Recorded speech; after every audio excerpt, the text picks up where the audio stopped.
the life of God's righteous servant of Isaiah 53, chapter 3, gunshot.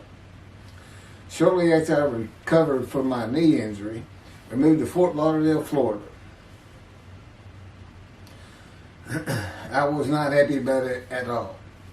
It turned out to be a lot of fun. I made some great friends and celebrated my 13th birthday. My only injury in Florida was having my front teeth shattered and knocked out, requiring caps, which was more of an ordeal than I would have imagined. We returned to West University in Houston after 2 years. My mom was not doing well at all, and it was getting close to her second suicide attempt. I was back with my old friends and did not have much supervision from home, and I failed ninth grade. I made my own decisions, and I rarely listened to others. After being set back a year at junior high school, I made a few new friends, which led to my next serious injury. My best friend was a Spanish Italian whose father was from Sicily. And he kept a machine gun and a violin case in his office at the restaurant he owned, where his son and I were waiters. It was called the Godfather. My friend was the best pool player I've ever known or played with, an absolute natural. I will call him Antonio, but that's not his real name. Antonio's girlfriend was a Jewish girl. I will call her Rebecca, but that is not her real name. Antonio was a Catholic Christian. Rebecca did not practice Judaism, and Antonio did not go to church. I was a confirmed atheist, and we never talked about God or Jesus. Rebecca's father had foreclosed on a ranch about 8 hours from Houston outside of LaGrange, Texas, Fayette County. LaGrange was famous for the Chicken Ranch, which was an illegal brothel that operated from 1905 until 1973. The business served as the basis for the 1973 ZZ Top song, LaGrange, and the Broadway musical, The Best Little Whorehouse in Texas, as well as its 1982 film adaptation. T.J. Flourney was known as the meanest sheriff in Texas. In the coming weeks, I would be interrogated by him outside of Shock Room 3 at Dental Hospital in Houston. This is an excerpt about him from an internet article.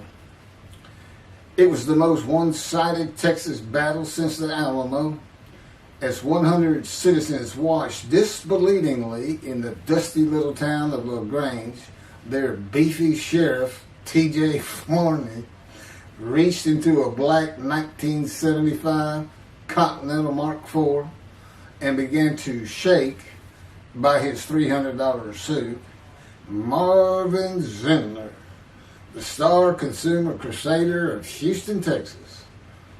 That's from People, June 17th. Next, the sheriff tore off Zindler's blue-white toupee, waved it in the air, and then finally ground the rug under his cowboy boots. Behind Flourney's fury was the fact that on Zindler's last assignment in LaGrange 18 months before, he had filmed an expose which resulted in the closing of a critical part of the local economy, the Chicken Ranch, a legendary body house.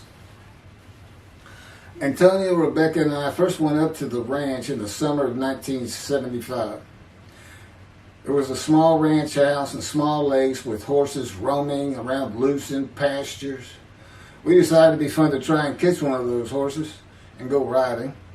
The next time we went to the ranch house was in Rebecca's father's Mercedes-Benz, two-door convertible Mercedes-Benz.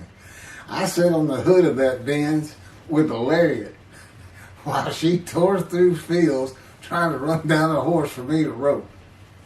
The horses could turn too fast, and we never got close enough for me to rope one. What we could and did do on the next trip was bring guns.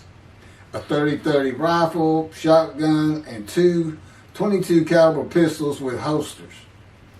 As a backdrop, Antonio and Rebecca had broken up as boyfriend and girlfriend, and her attention had turned to me. I did not believe that caused any friction between Antonio and me, but it should have. It did not seem to be a source of animosity of Antonio towards me in any event. On October 5, 1975, we were all back at the ranch having a great time. Tony and I were shooting at cans with our pistols and practicing a quick draw from the holsters. We were standing shoulder to shoulder about 3 feet apart, and he was a little forward of me. Rebecca came up behind us, between us, and said she wanted to shoot. Antonio passed his gun to her, and it fired when it was going by me. The bullet went on a straight line through my bladder, intestines, and colon from the front right and lodged in the back of my left buttock in my backside. I could see the trajectory in my mind. I fell to the ground, and Antonio fell on top of me, rolling me over and over. I think he was looking for an exit of the bullet. I told him to get me to a car and get to a hospital. Felt like Babe Ruth had swung a bat up between my legs. I never once thought of God. On a big ranch, there are several gates for different sections of land and different purposes, usually with chains and a lock. When we got to the first one, I told Antonio, drive through it. I told him to ram it. I knew I was dying, and all I could think of was, you have got to hurry. I didn't panic, but I had never been so afraid and had never felt fear like that again to this day. Sometimes I think I have forgiven Antonio for accidentally shooting me, but I have not and cannot forgive him for stopping at those gates. I'm still mad about it. I was seriously angry at him. We got to the LaGrange Hospital before noon on a Sunday. They had to call the doctor to come in. I asked the nurse for something for pain, and she told me my vital signs were too low. That if she gave me a shot of morphine, I'd drop dead right there. It would kill me. No pain medication. The doctor came and looked at me and said there's nothing they could do there. He told me they were getting an ambulance to take me to Houston, Ben Taub Hospital, where they operated on gunshot victims all weekend long and do to this day. It's a trauma hospital. Many young doctors from Baylor University, all around the state. It's the high desirable place to be because you're cutting all. If you want to be a surgeon, you're cutting all day long. I knew one thing with a certainty. I could not pass out or fall asleep. If I did, I would not come back. In an ambulance, I talked to 2 fellas that were tending to me, as much as anything to stay awake. I asked them such things as what it was like to be married, graduate high school, have a career job, but my mind repeated over and over, you have got to hurry. We arrived at dusk. This happened before noon when I got shot, so now it's getting dark. When the ambulance opened, my brother jumped in to help. My mom was standing by the entrance to the shock rooms in her fur coat. She later told me that since Ben Taub was a public hospital, it might help if they thought we had money. I didn't see my dad, but my sister told me later, the whole way to the hospital, all he could say was, to God, please don't take my boy from me. I had stayed awake for some 6 to 8 hours in awful pain. They took me to shock room 3. It was filled with people giving orders and very loud. On the table, the nurse told me she had to put her finger in my bottom, which embarrassed me. And I raised up like a sit-up and saw nothing but blood rushing from my bottom onto the table. You have to hurry is all I could say. They finished prepping me for surgery and rolled me to a hall in a line of others awaiting surgery. Then someone was saying my name, and I opened in to see T.J. Forney, Sheriff of LaGrange. He wanted to know if I'd been shot intentionally, what we were doing at that ranch, did we have permission to be there, and et cetera, et cetera. I told him I thought it was an accident and to leave me alone. I never saw him again. I didn't have to wait long. The orderlies bypassed everyone in front of me and took me to surgery. I awoke in a large room with about 10 beds on my side of the room and 10 beds on the other, with other patients, and I could hear moaning and crying here and there. It took a few moments to remember what had happened and why I was in there. I fell back asleep, and when I awoke, my dad was telling me he would have me out of there into a private hospital as soon as possible. It was the next day when they transferred me to the Methodist Hospital in the medical center, where they had operated on my knee, and I had spent weeks there. I had a hose with a bag coming from my bladder and a colostomy, an opening called the stoma, which is your intestine on the outside of your abdomen, with a bag over it for going to the bathroom. I was out of danger from dying, but still very weak, and I needed to gain some weight. The track team was already getting together, running distance and cross-country workouts provided by the coach, preparing for track meets in the following school semester. I lived about a half mile from the high school. The day I got home, I walked to look at the track. It did not seem possible I could get back in shape. I was afraid to cross the roads to the school. I could not even trot to get out of the way if a car came my way. My insides felt like jelly, and I had been warned that too much physical exertion in the first 10 days could cause a stomal hernia and my intestines to start extending from my body.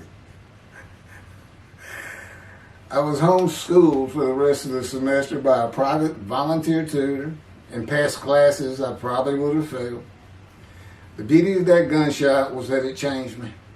I was never going to graduate high school, having failed so many classes.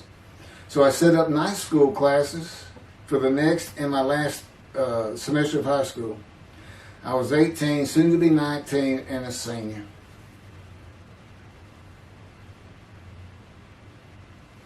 Chapter 4, College and Law School. Before the summer of 1975, one of my best friends on the track team, who threw the discus and shot put in field events and was a senior, told me he wanted to do something big the coming summer before starting college at Louisiana State University, LSU. I was only a junior and I had no plans for the summer. He mentioned this to me, and I began thinking about how long it had been since I had been to Colorado. My father, who had really good years and many so-so years, depending on how the oil and gas industry was doing. And when I was in junior high school, he had sold some prospects that completed a few wells and had purchased a condominium in Pagosa Springs near Durango, Colorado. My friend's name was Keith Miller, and I called him Miller. He had given me the name of Say Babe. At one of our night track meets, I was running the 330-yard low hurdles, and the last turn was behind bleachers where the officials lost sight of us for a few moments. A runner to my left veered out of his lane into mine and took my hurdle, and I had to slow down and go around it, yelling, "Hey man, that's my hurdle." I wasn't happy. I do not remember how Miller knew what I had yelled, but he was probably on the football field inside the track, working on shot put and discus, watching me run and hurting me. I did not really know him very well at this time, other than he was the popular senior who knew everyone, in stark contrast to me. On the following Monday, I was walking down the halls between classes, and coming in the other direction was Miller, though I did not see him. Then as he was passing me, in a loud voice, loud enough for everyone in the entire hall to hear, I hear, "Say, babe, that's my hurt." Hence, say, babe. That began a really good and fun friendship, and I got to know the class I should have been in if I had not failed ninth grade. And because I was Miller's friend, I was immediately accepted by anyone he introduced me to. I found out about 40 years later on Facebook. I looked him up and we friended that he's Jewish, and particularly because of his brother. He's got an older brother, and they look just alike. Live up in Oregon. But I did not know that. It's not something we ever talked about. Just didn't think about it. I'm sure he wasn't observant at the time. I told Miller about my dad's condo and suggested we plan a trip up there and backpack in the Womanichi wilderness of the San Juan National Forest. I had hiked there while in junior high school with a friend and his little brother. I had a driver's license in my second year in the ninth grade. The prominent 13,000 foot peak is 10.7 miles from the town of Silverton, which began as a silver mining camp in 1873, and that is where I plan to take Miller.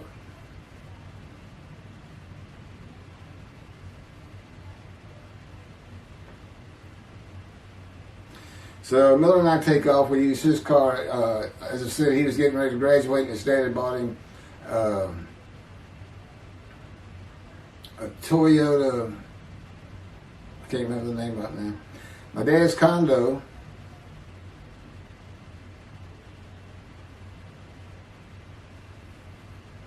was about 60 miles from Durango, where a train depot is located that runs a train through the Womanichi Wilderness to Silverton. The train is an authentic, narrow-gauge, steam-powered, coal-fired, scenic railroad train ranked one of the top 10 scenic railroads in the world. It's something else. It stops twice in the same places to let off and pick up hikers and backpackers in the Animas Canyon of the Womanichi. At top speed of 18 miles per hour, it takes the train 3.5 hours to travel the 45 miles from Durango to Silverton. Oh, here it is. Miller had a new Toyota Celica. And after a day and late into the night, we made to Pagosa, slept, and we're at the train station before the first departure the next day. I don't know what the problem was, but the train was not going to run that day. So we couldn't get to where I wanted to take him. It's just too far. We decided to get a hotel in Durango and just head down the train tracks into the wilderness and explore an area I had never seen in with the maps. We got lost. And at one point we decided, let's just put these backpacks down and you go that way and I'll go this way. Well, we did that. We met back up, and then we couldn't find our backpacks. And we did finally find them. We slept that night, and we had a big black bear episode because we had left some food out on the ground, which we shouldn't have done. And but anyway, we ended up making it back, and we had one of the best party nights I've ever had in my life. We hit the main street in Durango, which is a tourist hotspot, and we hit every single bar. You could drink at 18 back then. It wasn't 21 as it is today. And we did. We made sure it was like a go. Okay, let's go to every one of them, have at least one drink, shot of whiskey, Boilermaker, beer, whatever. I can't really recall other than I knew I had been drinking the night before when I woke up. But we did. We hit both sides of the street. I don't know how long it took us and how many drinks we had, but we just had a lot of fun.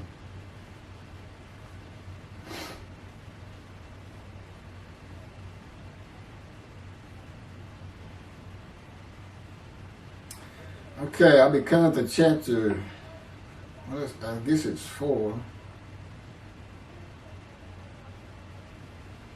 I don't know. I thought I was coming up to the cancer story, but this is different. This is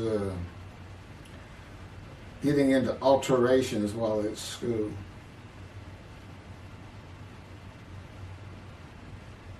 So anyway, I was shot on October 5, 1975, and by early December, so it's October 5, and then in early December, I had surgery again to put my intestines back together, which was, it was dicey. They kept telling me, we don't know if we can reattach.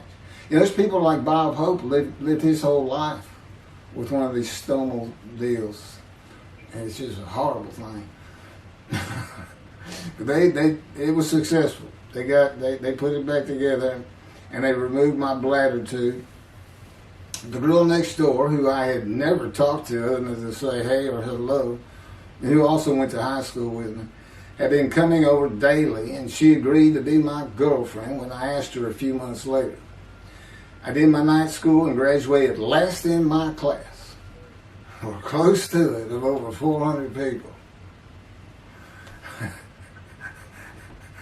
In late December, I began running with the track team. Now, I had surgery early December, and I already got out there with them, which was difficult. Pulling 2 tires on the cinder track. There's a rope, 2 tires, and you put a harness around your waist. I had to put mine high up on my shoulder.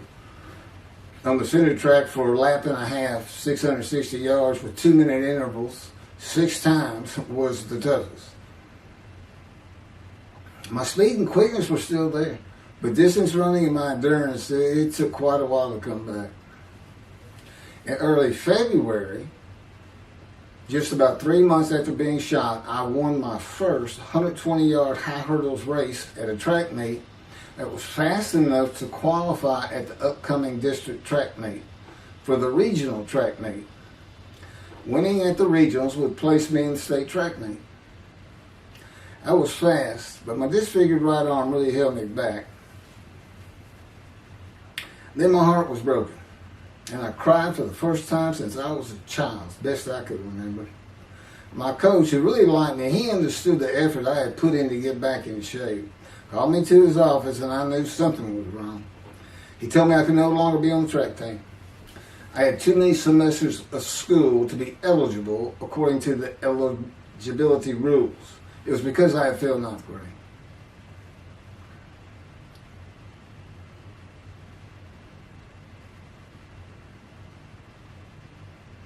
And of course, I had no one to blame but myself. Skipping school all the time, just not trying or caring about learning was why I failed. I was not lacking in intelligence and common sense, as many people thought of me. I could and often did read a complete science fiction paperback book during the school day. One day.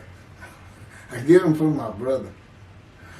I just sat in the back of each class and read my book, and the teachers always left me alone. I also was suspended from school a couple of times for fighting.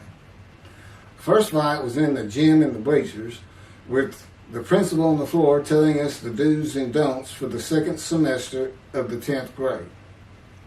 This is 2 years before I was shot. I found out he already knew me by name, and I had never talked to him. The second fight was with the same guy, but this time we took it across the street from the school. He had about 10 of his friends, and I, being pretty much a loner, I had none. They were African American, bused into school from neighborhoods far away. And I just didn't understand them, or know why they even talked to me with words I did not get, like word, or say, man, can I hold $1?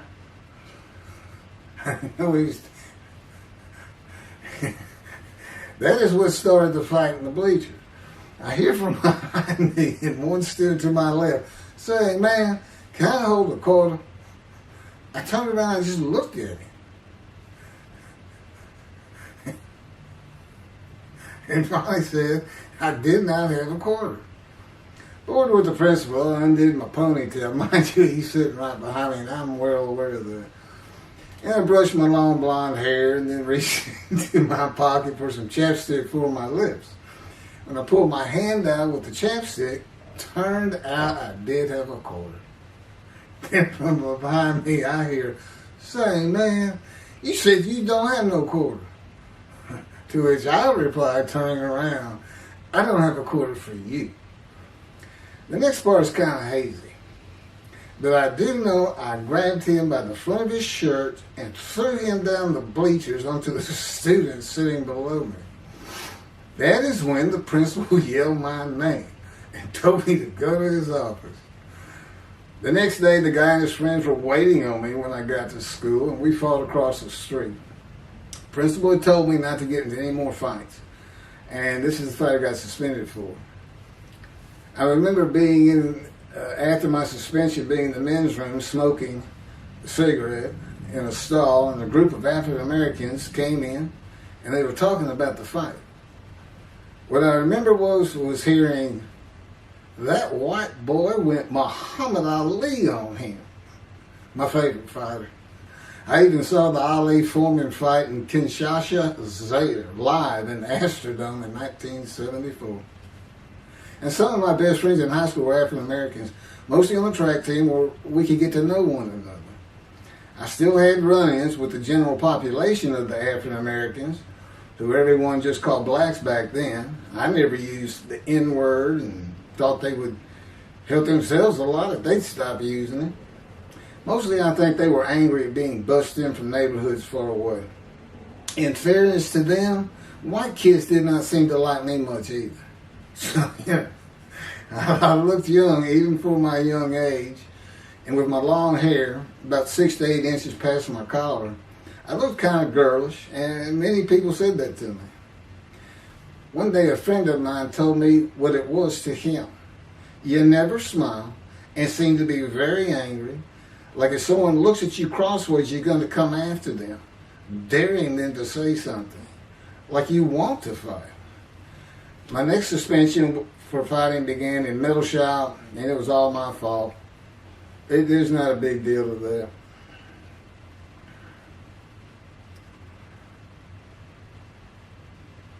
The last fight I was ever in came right before I was gunshot at the ranch. The accident really changed me and the way I looked at life. I never got in another fight after I got shot. It took some of the fire out of me. My longtime friend from junior high school and I were at Memorial Park at night and walked down a train track that ran through the woods, away from the streets and recreation areas. We went to the center of a long railroad trestle bridge that ran over a bayou to wait for a train to round the corner from either direction on the single track. When a train would round the corner, we had to run and jump off the trestle after clearing the bayou. We were drinking beer. As we were sitting, we started talking about the price of gas that was 44 cents a gallon in 1975. Anyway, the trains weren't running. We got up to leave, and as we're walking down the steps, he said something about my father and about how to find oil and gas. And I turned around and just hit him with everything I had, with my right arm.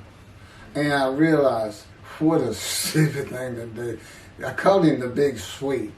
He's huge Norwegian. His hair was white and long and longer than mine. His hand was the size.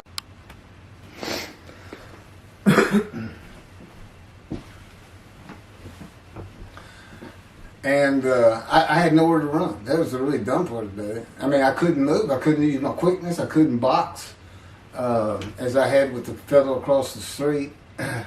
And he just took one big swing. He's very athletic. Coaches all want him on the high school team, but he didn't want to. Football team. And but anyway, he hit me just one time. That was the whole fight. It was just 2 hits. My measly hit with my right arm. I let it fast, and I hit him where I wanted to hit him.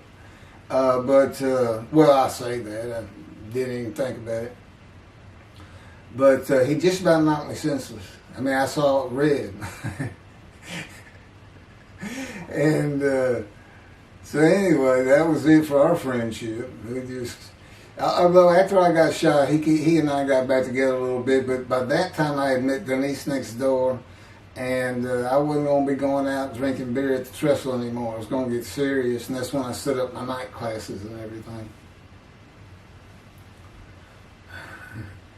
The big Swede.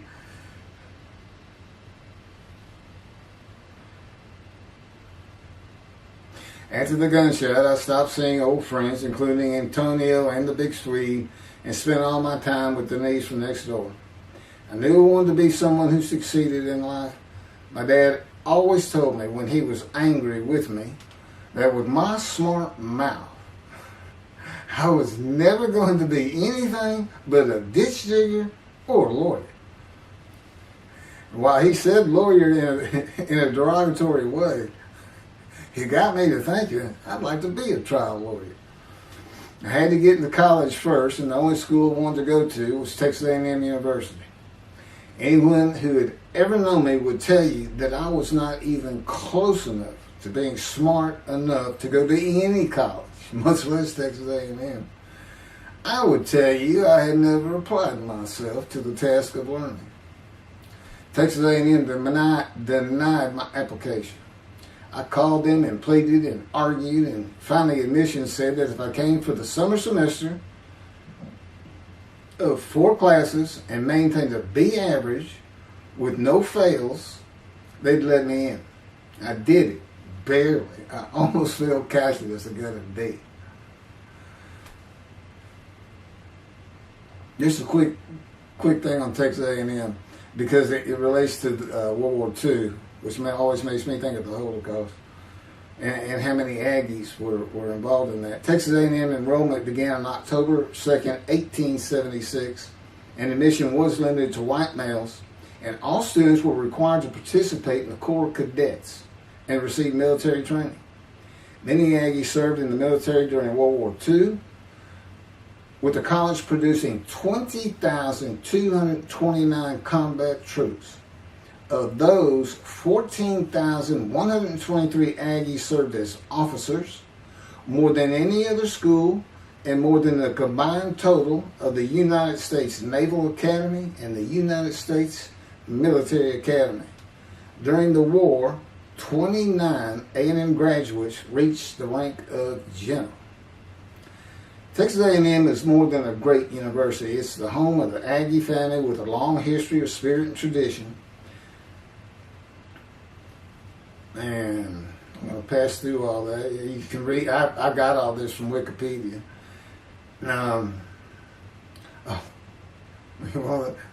Like Notre Dame, it's a school full of tradition, especially notable at football games and in campus life, drinking beer at the Dixie Chicken.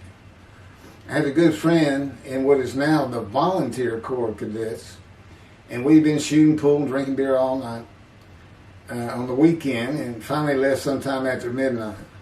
I walked my friend back to the quad, the Corps Cadet Quad, a large open area where people could gather, surrounded on 4 sides by dorms for cadets only.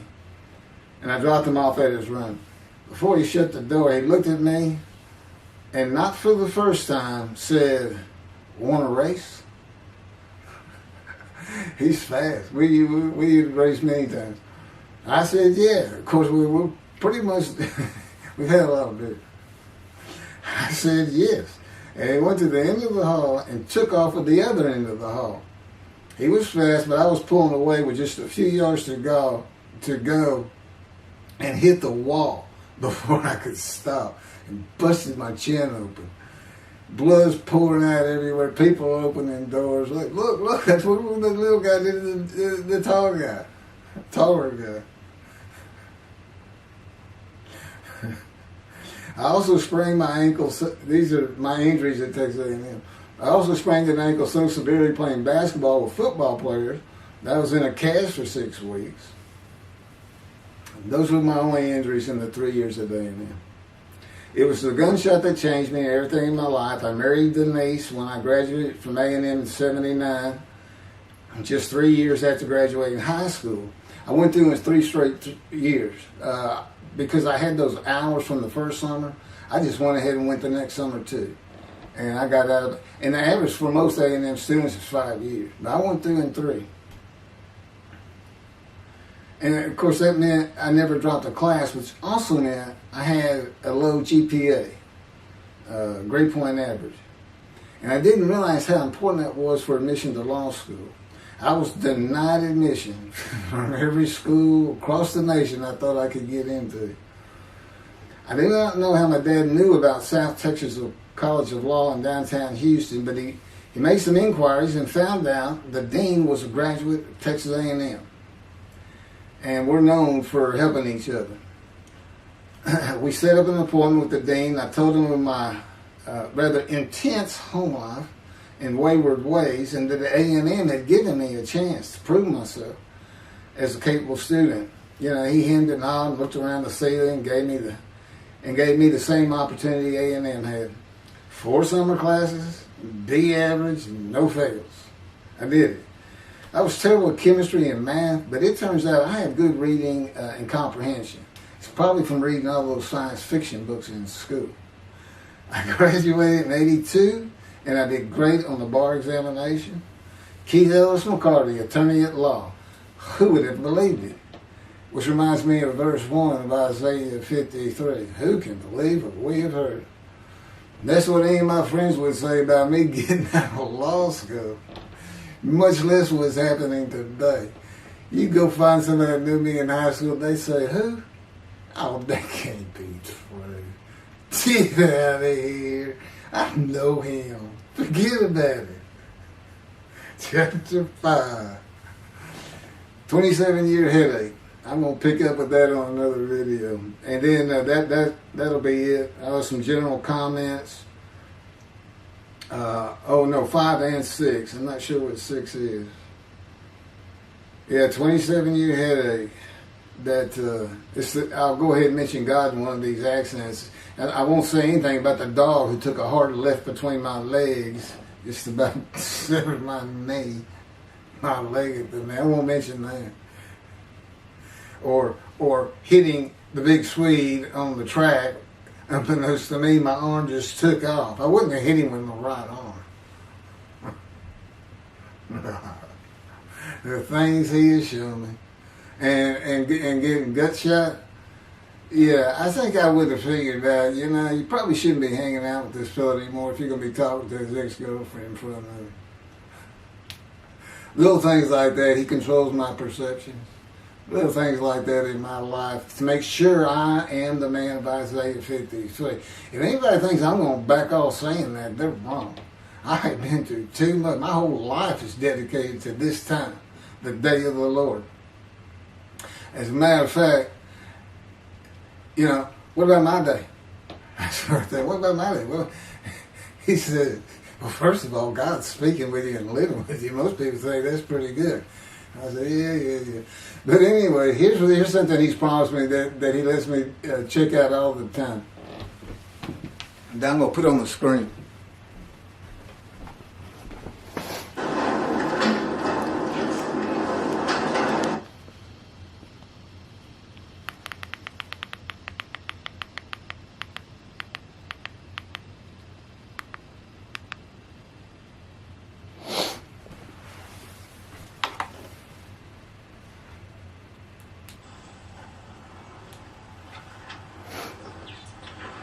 The Radiant GP Cycles, Shorties, Slip-Ons, Code Startup,